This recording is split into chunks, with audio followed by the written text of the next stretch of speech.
Thank you for joining us for another episode of Help Nobody Told Me. I'm Jasmine Shapiro. I'm a realtor here in the North Shore of Chicago with Berkshire Hathaway Home Services. And I'm accompanied by my host, Jordan Kagan, the man of silver. Thank you, Jasmine, and thank you all for joining us today on this episode of Help Nobody Told Me. I invited today a friend of mine, Dr. Gregg, he goes by, Dr. Gregg Gerstin, and 15 years ago, I would have been never stepped foot in a chiropractic office. I thought they were quacks. I'm sure you've heard that more than once. Afraid of my neck cracking or this or that, and I've now visited two, and I realized they could be so life-changing where, you know, you go to a typical MD or surgeon and they want to cut you. And so many things I've realized are preventable. And, you know, my wife is an example of someone that for years didn't have quality of life and got it back. So that's why I reached out to you today. Learn a little bit more about you, learn more about your profession, the misconceptions. So welcome. Thank you guys for having me. I'm super excited to be here. You know, for me, you know, the title of this podcast is the perfect example of what happened to me. You see, when I went away to college, I moved from Atlanta, Georgia, the pollen capital of the world, to Ann Arbor, Michigan. And when I moved to Ann Arbor, Michigan, I all of a sudden couldn't go outside. Whenever I went outside, I'd have sneezing fits. I couldn't have a conversation. It got to the point I couldn't even have conversations with people inside because I was just so congested, clogged up, stuffed up, and I didn't know what to do. As a wise 17-year-old, my mom heard me on the phone and said I should go to the health centers. So I did, and they gave me some medications. They gave me a powerful an antibiotic and a powerful decongestant, and told me that I'd be fine. But 2 weeks and a day later, because that's how long the prescription lasts, 2 weeks, it all come back. I did this dance for about 3 months and 5 trips, and my mom heard me on the phone sounding like crud, and she's like, Greg, haven't you done anything about this? I'm like, Mom, I've been 4 times. Right. They haven't done anything. It hasn't helped. They've given me the medication. So she called my doctor in Georgia, and he wrote me a long-term prescription for a powerful decongestant and said that we'd figure it out when you settle down. Now for me, I didn't settle down until just 3 or 4 years ago. And where you may think I'm just 29 years old, that was almost 25 years ago. Wow. So I would have been on these medications for 25 years. Oh my gosh. And we would have never addressed the problem. Now for me, luckily, I ran into a chiropractor as a part of being on the athletic training teams. And I had forgotten my medications the day before a week-long outdoor track and field event, and the team doctor said, you gotta go home, you're gonna get our athletes sick. The team chiropractor said, why don't you come in, I think I can help. At that point, I was kind of like you. What are you talking about? Right. How is a chiropractor gonna help me with this allergies, congestion? Yeah.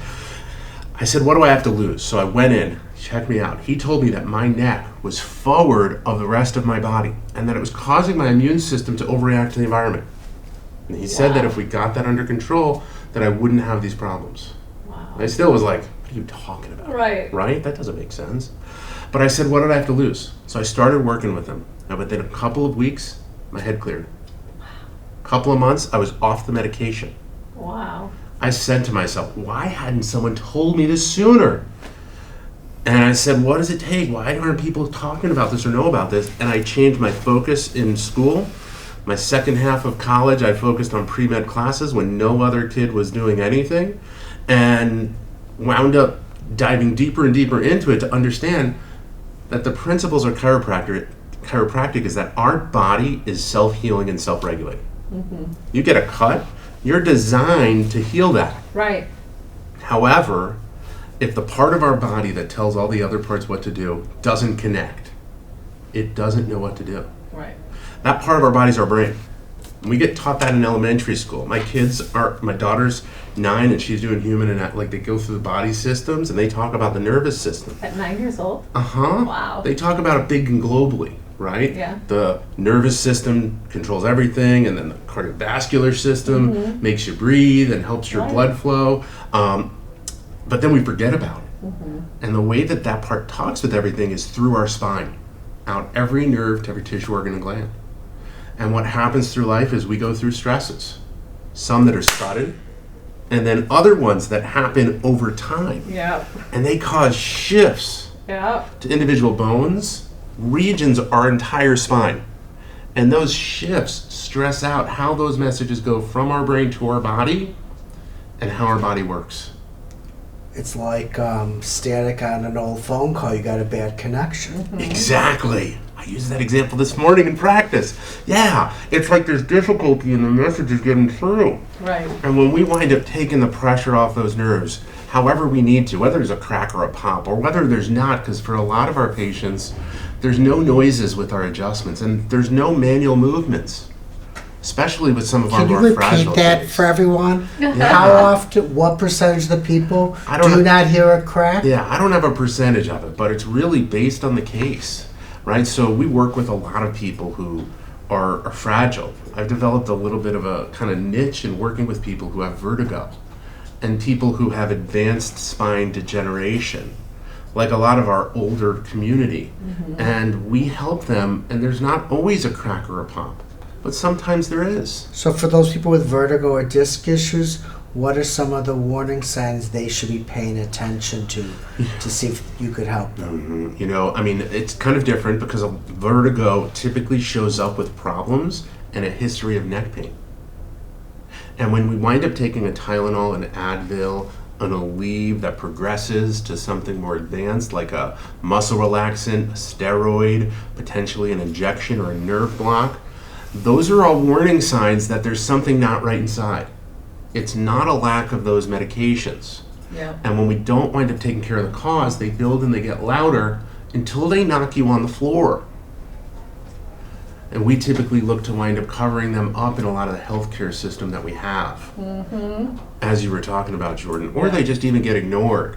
I mean, it's kind of horrible. I had a patient who came in yesterday sharing with me that, you know, she's had elevated blood sugar levels for almost a year and a half. That was when her last blood test was done. And the doctor that did the test never told her about it. They never followed up or reached out to them. So she's pre-diabetic. No, she's full diabetic. Type 2 now. Yeah. Didn't do A1's anything for a year? Because she wasn't told that there was a problem. Oh my gosh. It's really, really frustrating. Yes. And, you know, medical doctors are doing the best that they can. Yeah. However, for a lot of them, they're overwhelmed in systems that aren't supporting health. Yes. They're supporting medicine. Right. And unfortunately, better health doesn't always come from better medicine. Yeah. And we've got to look from the inside out as to why things are breaking down. And that's really where we found our foundations on how we help people. And the sooner we start working on it, the longer and better life becomes. So we work on patients that are as young as a few days old. My kids got adjusted and cared for in the delivery room, all the way up to 99 years old. Yeah, birth is a very stressful process, even when it's done the natural way, and even more when it's done with interventions. Wow. Yeah, our head gets turned 90 degrees and pulled with 40 pounds of force, and then 90 degrees the other way and pulled with 40 pounds of force. I don't have a better way to do it, but I know that it's important for us to check the fragile structures that tell every other tissue what to do so that we can make sure that that little baby is thriving. That's This is cool fascinating. stuff. What about like scoliosis Mm-hmm. and Yeah, you're saying hyper-kyphosis. Yeah. Okay. So, you know, they're two different things, but they're more advanced spinal deformities. So a scoliosis is a shift of the spine from the front. When you're looking at it from the front, a greater than 10 degrees. It should be straight up and down with some spinous rotation. And for me, I dove into, I became a spine geek probably about 18 years ago after chiropractic school, because they taught me how to be a chiropractor. But then I fell in love with the spine and how powerful it was. I went on and got advanced biomechanical degrees, as well as whiplash certifications in traumatology, just because it was like fun and it was so cool to learn and then learn how to fix it. But scoliosis is an advanced breakdown of that, and I've just been so fascinated by it and how to undo it, because it's really hard Can you to do. undo it? Depends on the scoliosis, when it's found, and what's done. So When the right things are done at the right time with the right emphasis, you can. And one of the challenges is that most of the interventions, particularly hospital-based ones, a lot of the braces that are necessarily used in hospitals are designed to just keep you where you are. And what I realized in studying the spine was that in order for us to restructure or remodel it, we've got to do things in the opposite direction and overcorrective. And that's how we treat our patients when we find something that's off, is we look to overcorrect it in the opposite way, fire off messages to the brain so it remembers to hold there. And since then, there's been a brace that was developed that actually helps us with it. So we're able to slow, stop, and reverse it as long as the patient follows with compliance. Right. Whether it's a pediatric case that winds up developing it, and that's especially when we can reverse it, or it's later on, even post-adolescence into your 20s, where we can start to continue to remodel, even though your bones are grown fully. 2, what affects older adults and called de novo degenerative scoliosis, for those folks who have had lower back pain, episodes after episodes after episodes, and they don't wind up having the changes in the structures corrected, it starts to collapse on itself to the side. And you've probably seen grandmas who look like that. Yeah. That's typically... Hunchback of Notre Dame. Well, we're not no, quite there yet, but right? more We're like- more of the shift over to the side that looks as though their Almost torso... like their hip is sticking Yeah. out. Yeah. Those are some deformities we've been able to help slow and stop and help to enhance the Wow. person's life. That's great. Hyper-kyphosis that you were talking about, now that's this chest that winds up being rounded. Oh, that's the that hunchback, yeah. We're talking about, yeah. Mhm. The challenge with that is that we've got to take care of it early. Yeah. So most folks don't acknowledge or admit that they might have it until they're in their 60s. But they do a great job of wearing clothing to cover it up. Yeah. Okay, and it's And what about all like our devices now? Is that that's minimal. That's really Really? a minimal. Yeah, that's a minimal impact on that. It's more related, especially the hyperthoracic kyphosis, related to lifestyle, history, and doing the same things your parents did.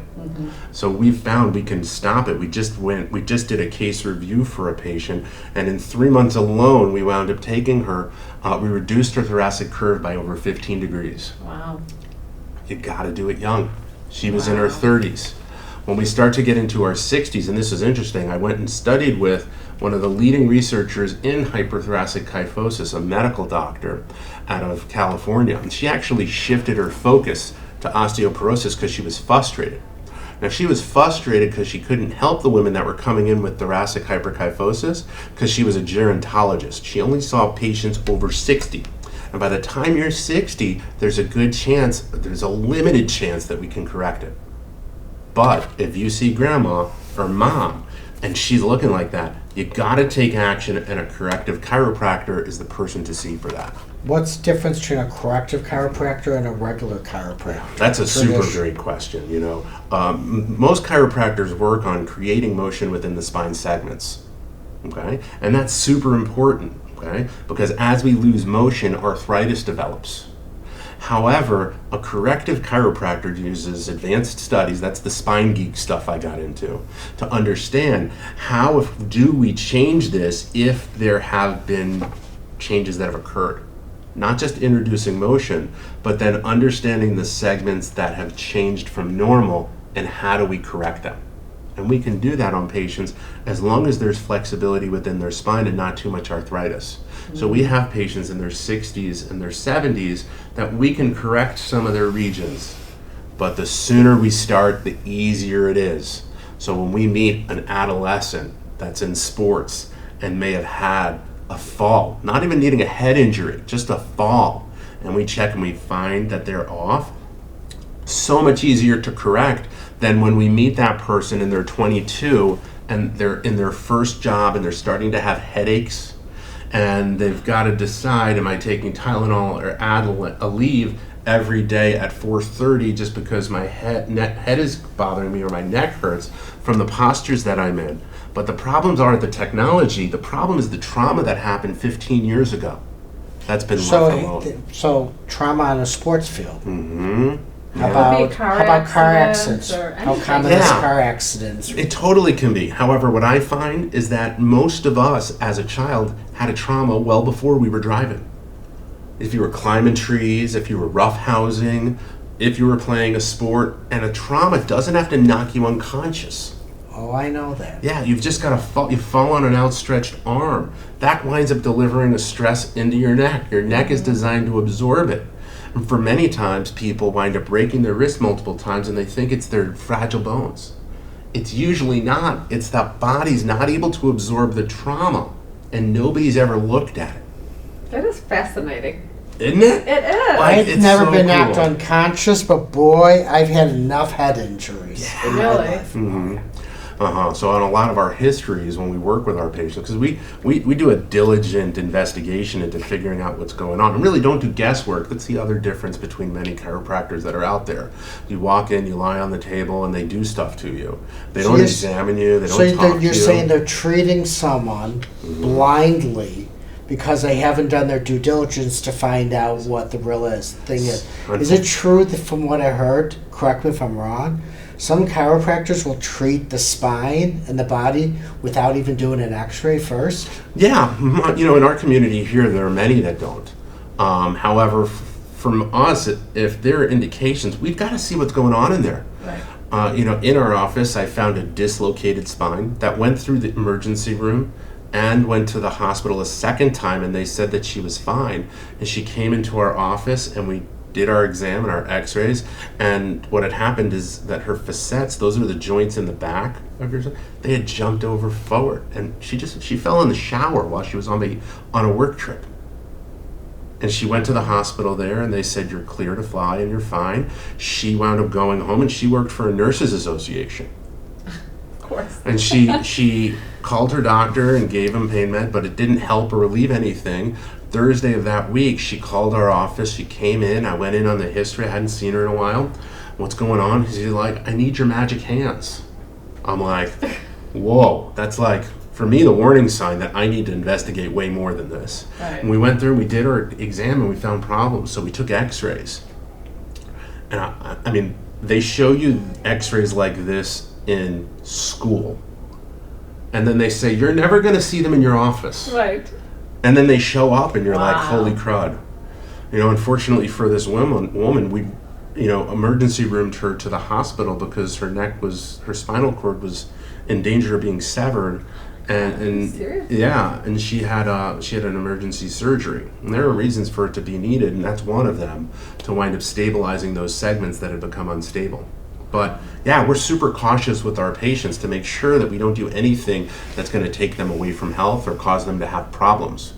And then what if you had, let's say you had a surgery Mm-hmm. and then, you compensate, let's say you break a leg or something, and you compensate with the other side, and then you're a little off. I mean, would that be a reason to go see someone? 100%. I mean, it should be recommended when you have the surgery, if you're Right. immobilized on one side, that you work with someone to get you more balanced. Yeah. And unfortunately, that doesn't happen. Not in the United States. Not here. And I don't know if it happens really anywhere in the Okay. world. But we find that it's really important. Just like it's important to have a dentist that takes care of your teeth. Right. You need someone who's taking care of your spine. Your primary care doctors don't look at it. A personal trainer is not appropriate to do No. that. A physical therapist is not appropriate to do that either, and they do great work, but you need someone who specializes in the Right. spine and knows the spine, and that's all that they deal with. And that's what we really look to do. We look to be non-surgical spinal experts within our office. Great, because people, it's like if you have an injured hand, you're not going to want to go to an orthopedic Right. that works on the knee. And Right. it makes sense if you have a problem with the You want a spine. Specialist, yeah. And that's sort of like the brain of the body in many ways, the spinal cord. You want an expert You do. like you. That's what we So look. let me ask you, if, let's say you've watched your parent, an elderly parent, have issues, should that be a sign that you should get at least 110. checked out? 110%. Okay. I mean, right? Like, when is the best time to get checked for a chiropractor? Really, it's when you're born, like I mentioned, right? Right. The first time you've been introduced to a stress. When is the next best time? Today. Right. So And for it our doesn't- listeners who had no idea, including myself, Yep. and now we're learning so much from you, so it's like now, go. It's now, right? Go. It's At least imperative. get a baseline check, right? Get checked. Yeah, Do you need care? I don't know. right. What frequency of care do you need? I don't know. But it's based off of your life experience, what changes have happened to you, and where you want to go. Right. And that's the point of this podcast. We want to just inform people, live a better life. You know, we're all going through transitions. Let's live our best life. Yeah, we had a patient in this morning actually for care, and he was telling us as he was leaving, he has a 93-year-old neighbor. Pretty amazing. Yeah. And he asks him, what keeps you going? He's like, I got my weekly chiropractic appointment. Really? Yeah. Wow. It was super kind of neat. Now, this neighbor is 82. So right? Yeah. He's pretty darn good. So did you learn something from that? He totally has, because he has been on point. And every time he comes, he's like, I feel 20 years younger every time I come. Yep. Wow. So talk about quality of life, and you help your patients. But from what I remember, you do a little bit more to make the world a better place outside of your office. So we do that a lot of ways. I'm not sure which way you're thinking. I'm talking like Yeah. volunteering. Yeah. community Yeah. I mean, for me, that's been the easiest and the most valuable way to give back. I've been involved with local business through the Northbrook Chamber of Commerce. Since the first day I opened my door, I was told I should go and become a member, so I did. I've served on their board, I've served on their membership committee, I'm an ambassador for them. I've been involved with a number of other nonprofits throughout the community, just always looking to give back. And then for local businesses, one of the things that our office does is community lunch and learns. So we look to go to businesses and share with their team members how to stay healthy and safe. We look to keep it brief and focused, usually about a 15-minute conversation, to help engage them in the process of developing a healthy wellness lifestyle, because we sure do need more people who are healthy. Because if you're healthier, you're going to be at work better, you're going to perform better, you're not going to be sick as much, not miss work. Yeah, and we do those for free, so we're happy to come to local businesses and provide them with some free education and teaching for their employees. Okay. Mm-hmm. So for our listeners, if they don't live locally, Mm-hmm. what would they look for if they want to go find a chiropractor? How should they Google it? Like what keywords should they? That's such a tough thing to wind up doing. I wish it was easier, just Yeah. because there's so much it's tough to wind up telling. It really is. Right. But like And a chiropractor that specializes in spinal. The method of care that we wind up providing is called chiropractic biophysics. Okay, that's the methodology that we use that layers on top of some of our adjusting techniques on how to remodel the spine. And one of the reasons that I liked this was because of its research base. So they publish in peer-reviewed articles in journals over 25 articles a year on the methodology, the systems, and the process of remodeling the spine. They've done some groundbreaking work on dual control clinical trials comparing traditional physical therapy to the remodeling process, and found that the outcomes wind up lasting almost 8 times longer when we remodel the spine. Wow. Yeah, for things like headaches, migraines, numbness and tingling in your arms, vertigo, numbness and tingling in your legs, and it's amazing to see it happen and be lived out in individuals. Did I even hear recently ringing in the ears? Like So tinnitus? we've helped many people with tinnitus, but there's not the research connecting Okay. it. So once again, when there's stress on that nervous system and the ears are an extension of it, it can wind up impacting and affecting it. But vertigo, tremendous effect on it. Yeah. Yeah. And a resource for people who are not nearby, they could check out our YouTube channel, which we've been helping people for the last 10 years around the world to wind up getting solutions for managing their vertigo. And that's, you could Google my name or Right. YouTube my name, and the videos will start to come up for you. And we'll have all your contact information I did in provide our you with show that. notes as well. So if somebody's driving and listening, they will have that information. Totally.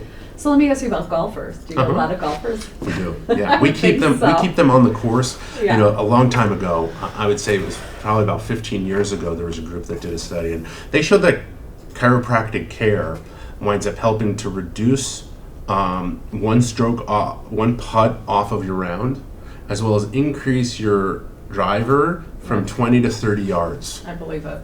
Pretty cool, Yeah. right? I mean, I think that that's a no-brainer. And what about pickleball? You hear about pickleball is Yeah. such a growing sport and It is. so many Haven't injuries. We have a lot of I pickleballers, I and would think. they see great results with our chiropractic care. And then we've introduced a new technology called soft wave therapy. It's a stem cell technology, a tissue rejuvenative technology that we use a ton for our pickleballers and our golfers. It recruits stem cells, so it's similar to like PRP or shots that people can wind up getting. However, it winds up using the stem cells within your body and recruiting them to the area. And on the first treatment, we know if you're a candidate and you'll respond. Wow. So it's been amazing for degenerative knees or ankles, hips and shoulders, as well as a lot of tennis and racket elbow. So tennis, golfer's elbow, really game changer and powerful. That's such cool amazing. stuff. Yeah. Wow. Yeah. I'm so glad we met you. Right. Well, you already knew him, but I'm so glad I met you. I've learned a lot more about him Yeah. today, so I'm Yes. glad you came here Thank you to so be much. interviewed, help Yes. others, share with them what they might not have known. So that's why we ask people to tune in every week to our episode of Help Nobody Told Me.